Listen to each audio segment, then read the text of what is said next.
का घर छोटे पेड़ पर होने की वजह से वो बहुत परेशान थी। तेज हवाएं चलना शुरू हो गई हैं। सबके घर मजबूत और बड़े पेड़ों पर हैं, मगर हमारा घर तो छोटे से पेड़ के सहारे है। तुम फिक्र ना करो गौरी, कुछ नहीं होगा हमारे घरों को। और फिर अगले ही दिन तेज बारिश शुरू हो जाती है। गौरी कबूतरी का घर धड़म से नीचे गिर जाता है। वो दोनों चिड़िया के घर के बाहर जाकर दरवाजे पर दस्तक देने लगती हैं। चिड़िया बहन, अरे ओ चिड़िया बहन, जल्दी से दरवाजा खोल दो। हमारे घर तो जालिम हवा की नजर हो गए हैं। एक ही झटके में हवा ने हमारे घरों को गिरा डाला। चिड़िया दरवाजा खोलती है। आइए बहन, आप बेफिक्र होकर अंदर आ जाइए, इसे भी अपना ही घर समझिए। चिड़िया गौरी कबूतरी को अपने घर ले जाती है और उनकी खूब सेवा करती है। उन्हें खाने के लिए भोजन देती है। कुछ देर बाद बारिश रुक जाती है। कबूतरी और गौरी बहन, अब तो बारिश रुक गई है, चलिए अब हम आपका घर किसी बड़े पेड़ पर बनाते हैं। फिर चिड़िया घर बनाने में कबूतरी गौरी की मदद करती है और उनका घर बन जाता है। फिर चिड़िया वापस अपने घर आ जाती है। मौसम में रानू चिड़िया बहुत ही मेहनत करके मटकी बनाने का काम किया करती थी। उस समय मटकों की भारी कमी थी जो रानू चिड़िया अकेले पूरी नहीं कर पाती थी।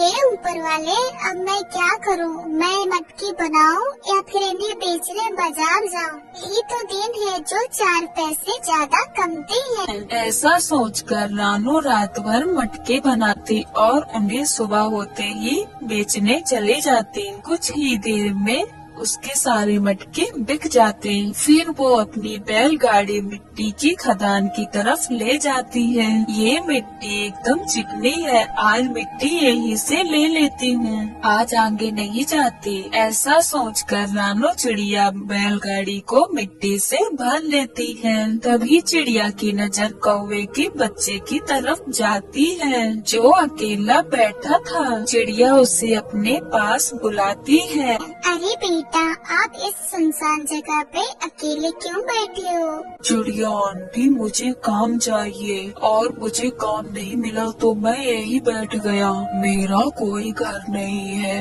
बेटा, तुम्हारा नाम क्या है और तुम कहाँ से आए हो? मैं तुम्हें काम पर रख लूंगी, तुम चिंता मत करो। आंटी, मेरा नाम जग्गू है, मैं सागर वाले जंगल से आया हूँ। रानू चिड़िया को मदद की बहुत जरूरत थी और रानू खुशी खुशी से उसको अपने साथ ले आती है।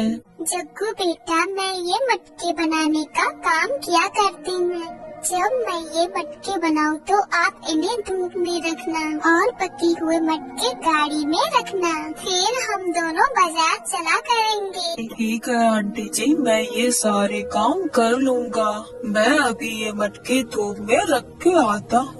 फिर रानू चिड़िया जग्गू को सारे काम समझा देती है। जग्गू काफी समझदार पक्षी था, वो सारे काम सहूलियत से करता था। एक दिन वो रानू के साथ दुकान पर बैठा था, तभी वहाँ पर एक कौवी आती है। वो जग्गू को बहुत भला बुरा कहती है। नास पीटे नकम्मे निकारा, तुझे कहाँ कहाँ नहीं ढूंढा मैंने और तू यहाँ बैठा है। चल घर चल, फिर मैं तुझे बताती हूँ, तेरी चमड़ी उधेड़ दूंगी। अरे अरे, आप कौन हो और जग्गू से इस तरह से बात क्यों कर रही हूँ? रानू आंटी, ये मेरी मौसी है और मौसी मैं अब यहाँ काम करता हूँ, अब मैं तुम्हारे साथ घर नहीं चलूंगा। चलो, ये काम तो तुमने बढ़िया किया जो तुम काम पर लग गया।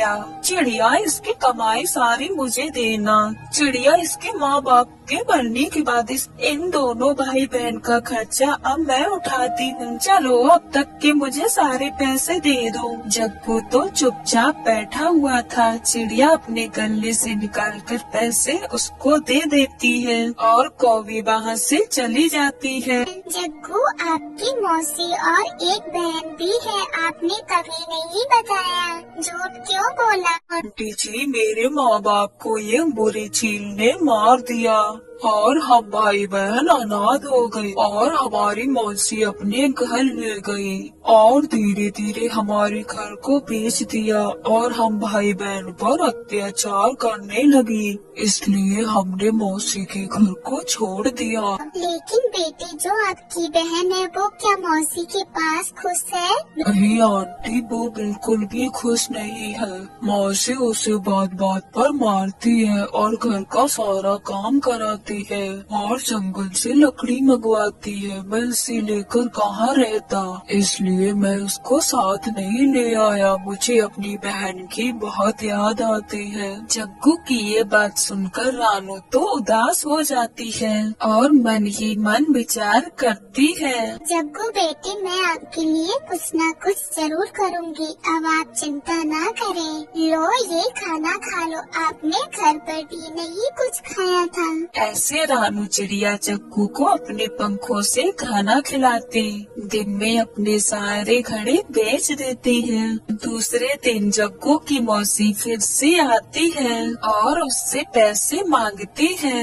देखो बहन जी, अब तो मैं जग्गू की कमाई आज से 1 रुपया भी नहीं दूंगी। ये पैसे इस बच्चे की है जो दिन भर मेरी दुकान पर काम करता है। नहीं दूंगी, ये क्या मतलब है? जग्गू मेरा बेटा है, मुझे नहीं दोगी तो किसे दोगी?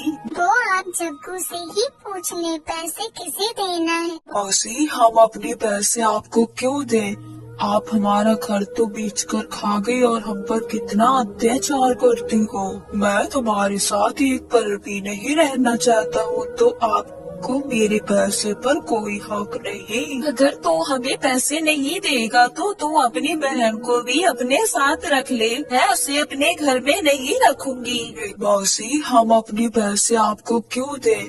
आप हमारा घर तो बेचकर खा गई और हम पर कितना अत्याचार करती हो। मैं तुम्हारे साथ एक पल भी नहीं रहना चाहता हूँ, तो आपको मेरे पैसे पर कोई हक नहीं। अगर